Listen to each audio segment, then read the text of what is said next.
Hello, dear fans, friends, and subscribers. This is your host Ram with you on the cricket show, Cricket Happenings This on a Saturday. Well, as far as today's cricket happening show, what I'm going to do is I'm going to do a rundown of the Indian Premier League 2021, especially yesterday on the matches on Friday, in which it was to be determined as to which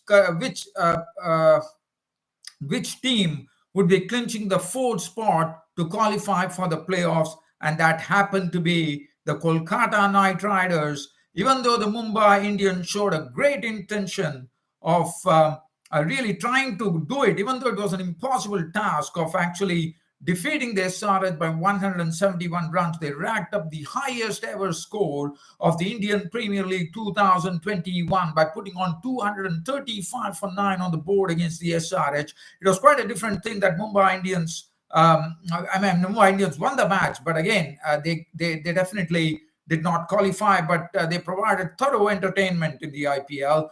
And besides that, Ishan Kishan went on to bang the fastest half century of IPL 2021. Suryakumar Yadav, who played with absolute finesse for his 82. And both these players, let's remember, they are a part of the T20 World Cup that starts on October 17th in the United Arab Emirates. So it was absolutely great batting by Ishan Kishan and Suryakumar Yadav. So I'll be talking about that. Then we had another interesting match that was happening, but definitely did not have much bearing. It was RCB versus SRH. It was a mere formality match. And RCB, what a match that was. Srikar Bharat was the hero, hitting a six of the final ball of the match. Avesh Khan trying to bowl, as you know, was trying to bowl the Yorker, but it went horribly wrong. The ball ended up as a full toss, and Srikar Bharat took it and just hit it over the bowler's head, over the long on region for a stupendous six to really trigger immense celebrations on the ground. No doubt about it. So I'm going to talk about those two matches. We'll also look at the T20 World Cup rejigging that Pakistan has done for the World Cup. We'll have a look at that as well. And also, if time permits, we'll also go to the as you know, Oman is also the co-host of the T20 World Cup along with the United Arab Emirates. So we will also go to Oman, where the Sri Lanka and Oman have played the second match. Sri Lanka have won their second match against Oman, the T20 match. I'll just have a brief glimpse of that. And there was sort of a bit upset. As you know, Namibia is facing, for the first time, they are playing not first time they have represented in the World Cup, but this is the first time they are coming in a T20 World Cup, one could call Namibia. And Namibia actually defeated Scotland in a particular match. So this is all time permitting that we will be visiting that. But other than that, I'll be keeping the talk going on cricket as usual. So first, let's head off to the... So definitely, before I go there, I have to tell you that tomorrow there is one crunch match which is coming up. Which is the Chennai Super Kings taking on Delhi Capitals, who are on the top of the pile right now, and that is a very crucial match. Whichever team wins goes directly into the Indian Premier League 2021 final. Whichever team loses have to play in another match because between the as to play the winners of RCB versus Kolkata Knight Riders, which will be happening on Monday, which will be the eliminator, as we call it. Whichever team loses goes away of the IPL, and these two teams and that particular team will be meeting the winners of tomorrow's match in the Indian Premier League 2021 Grand Final. So getting started here, we are first heading towards the Mumbai match, Mumbai versus the team Sunrisers Hyderabad. And who would have expected that Mumbai Indians, even though it was a Herculean task for them to go to a score, if at all they had to qualify for the playoffs, they had to, if they wanted to pip Kolkata Knight Riders at the post to qualify to get the fourth spot in the playoffs, they had to win by a margin of 171 runs, and that could only be possible through a miracle. But Mumbai Indians yesterday made a strong bid for that by smashing the SRH bowlers to all parts of the park as Mumbai Indians racked up the highest ever total of IPL 2021 when they went on to a score of 235 for 9. Looking at the score, the man who was the magical person was the youngster, the short guy, Ishan Kishan, who slammed 84 of 32 deliveries, which included 11 fours and 4 sixes. He broke the record of Kieron Pollard, which was the highest, fastest 50 in IPL 2021 by Kieron Pollard, probably of 17 balls, if I reckon. Ishan Kishan smashed it of 15 deliveries. What a knock from Ishan Kishan. He went absolutely berserk. He did not spare any of the SRH bowlers. Look at the damage that the SRH bowlers got at the bat of Ishan Kishan. And then the Sky, as we very fondly call him, Surya Kumar Yadav, who played with absolute finesse towards 82 with those scoops, reverse scoops, pulls, and all those stuff. So looking at the bowling, it was a horrible sight to see the SRH bowlers come under the pump there against the Mumbai Indians batsmen. Mohammad Nabi, 3 overs, was crashed for 33. Siddharth Kaul disappeared for 56 in his 4 overs. Jason Holder was the saving grace bowler for the SRH team with 4 overs, none for 52. He also got thrashed, but in the bargain, he picked up 4 wickets. Umran Malik, 4 overs for 48 runs and 1 wicket for Umran Malik. I'll be talking about this bloke, about him. There is some good news about Umran Malik, of his pace. Rashid Khan, 4 overs, 2 for 40, did a good job. I thought Abhishek Sharma was the best 1 over, 4 runs and 2 wickets. And he picked up some important wickets at that. He picked up the wicket of Kieron Pollard, and he also dismissed James Neesham of the very first delivery. But let's talk about this game. As I said, Ishan Kishan making 84 of 32 deliveries, 11 fours and 4 sixes. Surya Kumar Yadav, absolute finesse, 82 of 40 deliveries, 13 fours and 3 sixes. 235 for 9 on the board for the Mumbai Indians. SRH were given a target of 236. But once the Sunrisers Hyderabad passed a particular total, it was all over for Mumbai. But in the end, the outcome was that Mumbai Indians winning that particular game against the SRH is a mere formality by 42 runs, and Sunrisers Hyderabad making a good fist of it, one could call. 193 for 8, led by the acting captain Manish Pandey. Ken Williamson not playing in this match. Manish Pandey was the captain. He made a very good not out, 69 of 41 deliveries, tried his best, but could not succeed. 7 fours and 2 sixes, 29 coming from Priyam Garg, and 34 from Jason Roy. Abhishek Sharma making 33. Bowling, I'm not going to go into much because it does not really make sense, as I said, because this particular match was again reduced to a formality. It was all about the Mumbai Indians batting.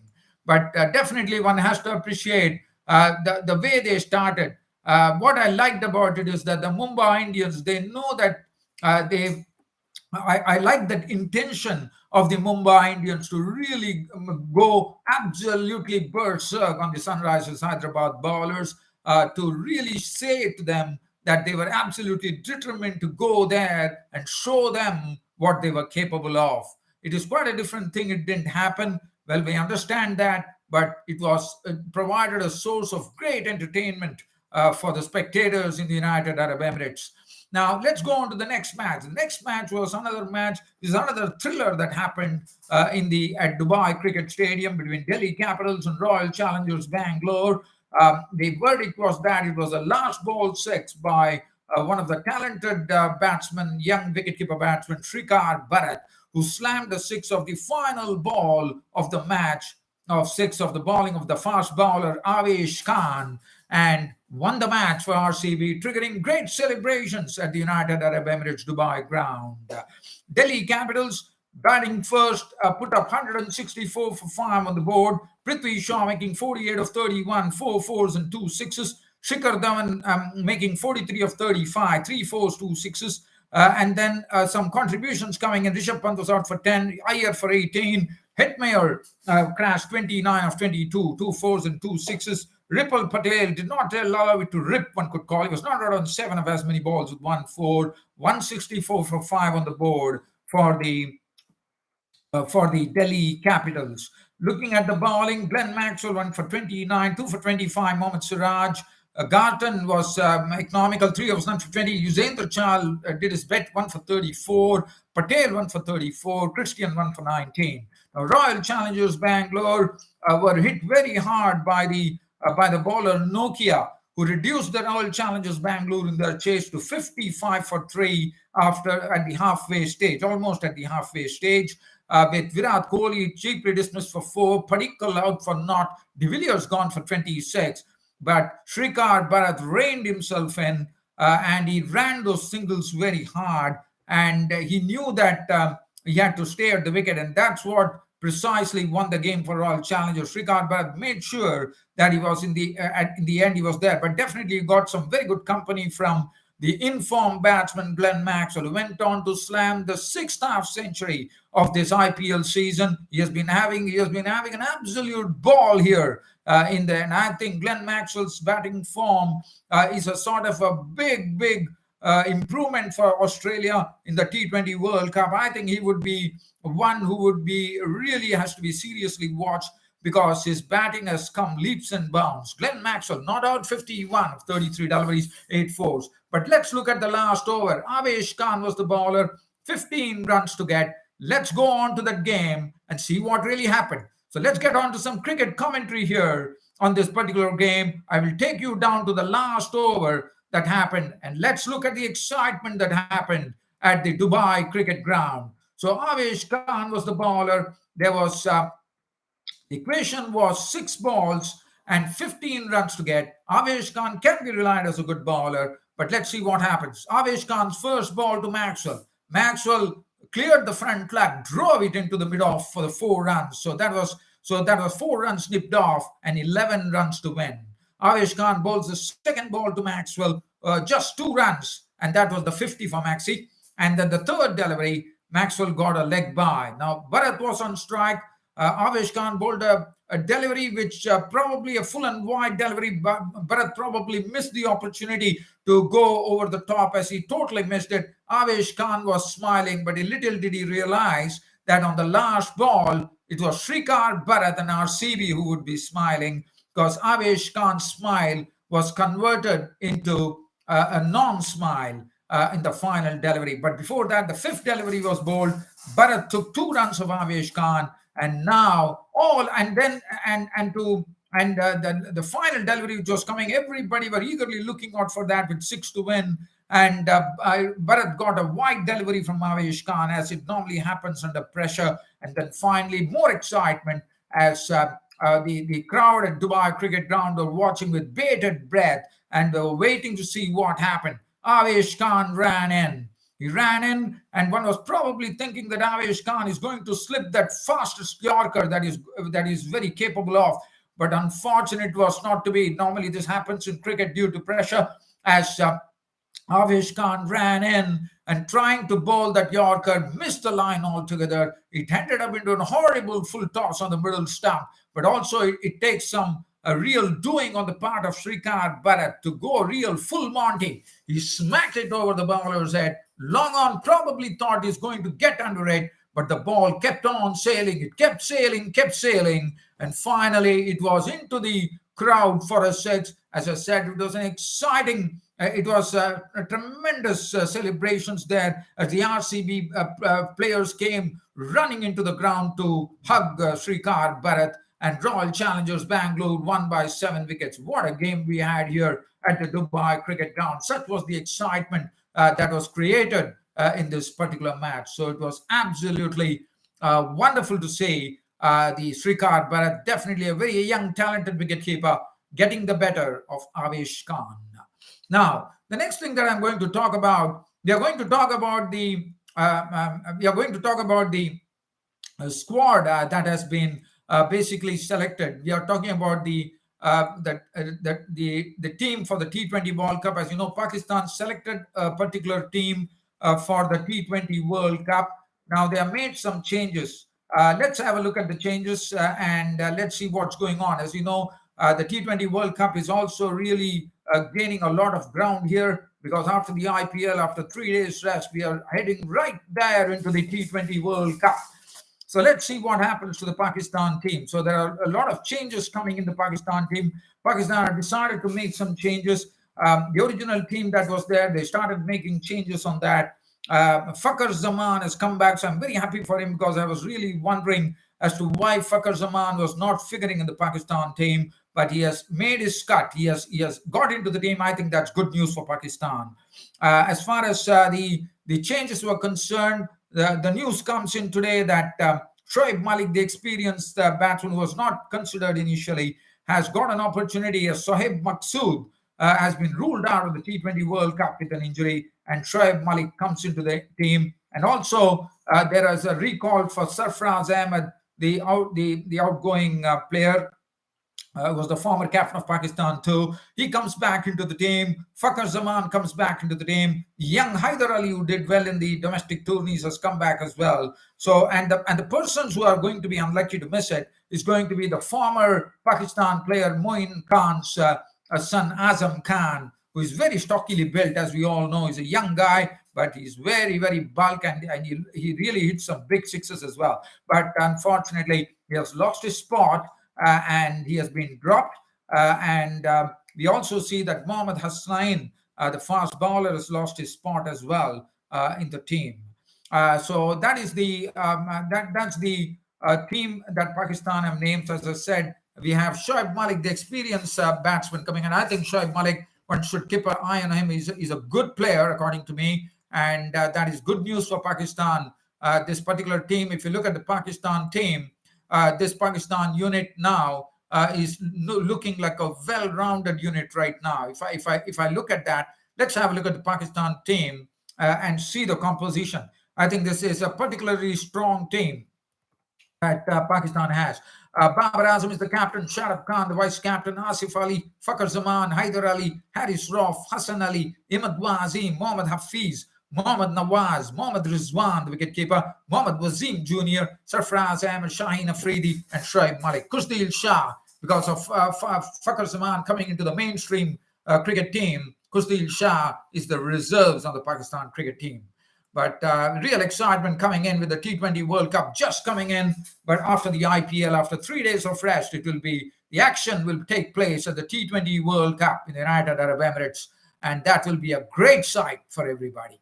So now, let's have some look at some other cricket news. Now, again, as you know, Sri Lanka is another team who have to really work hard. They have to really play some qualifying matches to really come into the Super 12. As you know, 8 teams automatically select themselves. But as far as Sri Lanka is concerned, they have to work hard. They are not qualified, so they need to get their act right so that they can come into the Super 12. So let's have a look at this score. Now, I'm going to talk about a game that happened. It was Sri Lanka playing on Oman. Oman is, you know, the co-hosts of the T20 World Cup along with the United Arab Emirates this time. So let's have a look at the scorecard of Oman versus Sri Lanka. So I'm only going into the real fundamentals of it. So Oman batting first made 159 for 8 of 20 overs. Aqib Ilyas made 59. He was the highest score of 38 deliveries, 3 fours and 4 sixes. 22 coming from Kashyap Prajapati and 20 from Ayan Khan. As far as the Lankan bowling was concerned, it was 2 for 20 for Lairu Kumra, 1 for 9 for Binra Fernando, the left-arm fast bowler, 1 for 20 for Mahesh Dikshana, the spinner, Chamika Karunaratne, 2 for 9, 29, Darshan Shanaka, 1 for 24. The Sri Lanka had a 5-wicket victory with 26 from Patum Nisanka, 18 from Chandimal, Avishka Fernando making 33, but Banaka Rajapaksa was there at the end, not out on 35, but Chamika Karunaratne played a good hand as well, not out on 35, as they went on to victory by 5 wickets. And that was the thing. So I think there were 2 matches that were played by the other day. We had one more match which was played where Sri Lanka beat Oman. The other match that I would like to talk about in a very brief manner is I'm going to talk about a game. This was, as you know, Namibia this time are going to be playing in the T20 World Cup, as we all know. But again, they also have to really play hard if they have to come into the Super 12. So let's have a look at the game. Scotland versus Namibia. Now, Scotland, you know, is a very much stronger team. But I think the other day we saw that Scotland beat Namibia. But today, Namibia has won the game against Scotland by 5 wickets. So that's, I think, Namibia has to be credited for that, because Scotland is a pretty strong team, according to me. 137 for 8 was what the Scotland made batting first. with Richie Berrington, the highest scorer with 61 of 46 deliveries, 4 fours and 2 sixes, 23 from Craig Wallace. And as far as the Namibian bowlers were concerned, the wickets were totally shared by Ruben Trumpelman, 2 for 23, David Weiss, 2 for 38. David Weiss, as you know, is a former South African player who is now playing for Namibia. So they definitely strengthens the Namibian side for sure. Smith, 1 wicket. Jan Freiling, 1, the all-rounder. Jan Freiling had 2 for 24, 1 for Bernard Scholes, and 1 for 16. So Namibia, targeting 138 to win, went on and had a 5-wicket victory. The highest scorer being the opener Stephen Baird with 39 of 41, 2 fours, 2. No, sorry, it was Craig Williams who was the highest scorer with 50 of 37 deliveries, 7 fours and 2 sixes. Smith was not out on 20 in the end to take them to the win. And I think that was a well-deserved victory for Namibia. As you know, so these are all the warm-up matches that are happening, but definitely looking at the way things are going, I think T20 World Cup is going to be very exciting, according to me. The form on that particular day will matter in the United Arab Emirates, according to me. Well, dear fans, subscribers, I think I have, and also I'm not going to get into that, but tomorrow we have a crunch game coming in. As I said, this is known as the sort of an eliminator. No, sorry, it's not an eliminator. It's basically a match between Chennai Super Kings and Delhi Capitals. And whichever team wins gets an automatic entry into the final, and then they will meet the winners of the eliminator, as we call it, which will be played between RCB versus Kolkata Knight Riders. The winners of that particular match, the loser gets eliminated, and the winner of that particular match goes on to take the winner of tomorrow's match in the Indian Premier League Finals 2021. Well, dear fans and subscribers, it was an absolute pleasure bringing you this Cricket Happening show, and I hope you all loved this broadcast, and looking forward to your company once again tomorrow. That's on a Sunday, and I'll also be back on Monday as well, being a public holiday here, and I'll be back with my cricket show. So tomorrow, being a Sunday, once again, I'll be seeing you. Till such time I do that, it's goodbye from your host, Ram. Thank you.